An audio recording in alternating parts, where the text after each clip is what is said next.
Okay, everybody. So the first thing you need to do is make sure you have two tabs open at the top. One of them should be Tinkercad, and you can go to your home page, your dashboard by clicking the color blocks. And then the other one that you should have open is the spreadsheet that you created for all of your items. So keep in mind you need to have at least 10 items in the room. I think I have more than 10 items, especially if you make multiple bar stools or windows or doors or whatever. So if you have more than one pillow, that would be more than one option. Okay. So you might have more than one chair. So if you create a chair, you only have to make one and then you can duplicate it. So I have two identical couches and stuff like that, so I have a lot more than 10 items. I don't even know if I'm gonna get to all this stuff when I do the room, but I'm gonna try, okay? A lot of the duplicates will be pretty easy to do. So, right here, what you're gonna note is, let's see if I can get this mouse pointer. Focus, what's that? Look at all these new tools. Ooh, fancy. Okay, so right here where you see the spotlight, this is the 1% scale size in the Tinkercad model, and it shows you're going to start by making the room today, and you're going to make a box basically with these dimensions. It's going to be 61 millimeters wide, 120 millimeters in depth, and 36.6 millimeters in height. Super easy to do. You just type in the numbers. So let's just start there. And I'm just going to show you some examples of scale. Of getting the right scale. So the first thing that you're going to do is you're going to design a box at that 1% scale, that 0.01. But you might find that your box is too big. Like this green box here is super duper big, and I'll show you the tan. That's actually a 1.5 scale in the screen. Okay, the tan box here is a scale factor of 0.1. So, and you can see the numbers here. All the numbers in tan go with the tan box.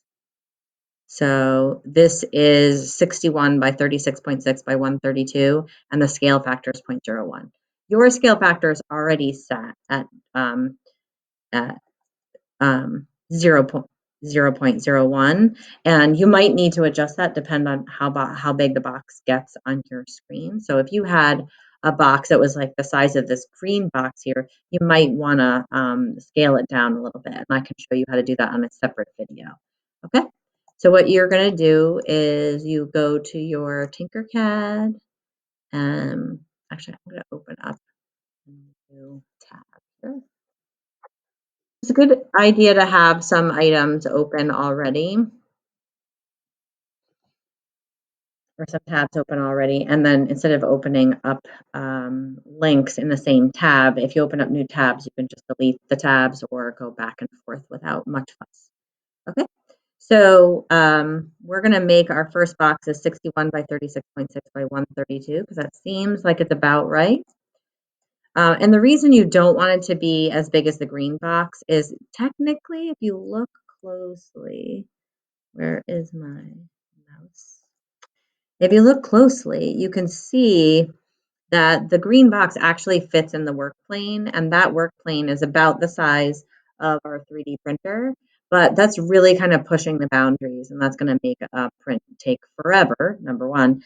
And number two, as the print reaches the edges of the print bed, sometimes it doesn't print as well near the edges of the print bed.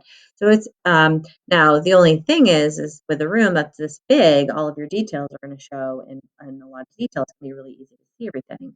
And this one and the small tan one, it's not going to be as easy to see. So you kind of have to make a decision. If you don't really think that you're going to 3D print yours, we're not 3D printing all of them. And if you don't care about that, you can just make your model a little bit bigger. Okay. So we're going to start here and create new design. And you want to make sure that you label, the first thing you do is label your new design.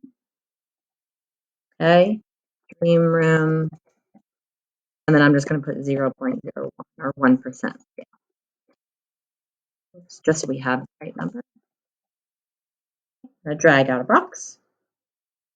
And it doesn't matter what color you make it. If you want to start making your dream room whatever color that you're going to finish it in, you can start doing it now. Actually, I think I'm going to make mine color because it's, and then I'll change it at the end. All right. So we're going to just adjust these measurements here. So that's the depth. Go back here. It's 61 by 36.6 by 122. So this is 122. It defaults to millimeters. Move that back. And this one is enter, and then this middle one is the height, and that is, I've forgotten already, 36.6.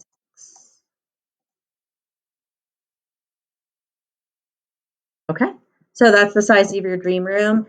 If you feel if it's going off the edges of the work plane, you are going to need to scale it down a little bit smaller.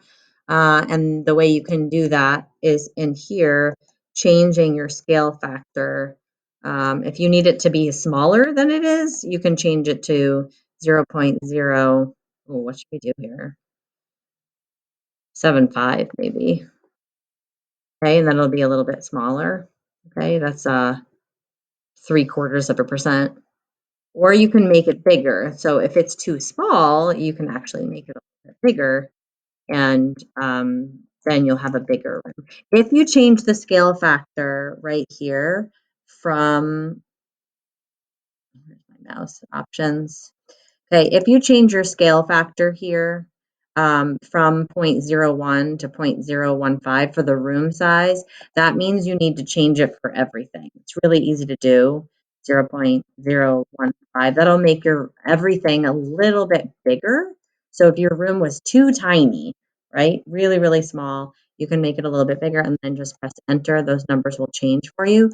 And then instead of having to do that for every line, you can just if you select the cell and then hover over, there's a little blue box right there, and you can hover over that and drag it down and fill all those, and then it'll change the values for you. If you don't like it, just click undo. But just, you can't have a different scale factor here for each box. It has to be the same for each box. So I can just take this one and drag it up, change those all back to 1%. Okay. So that's it for making your box to scale.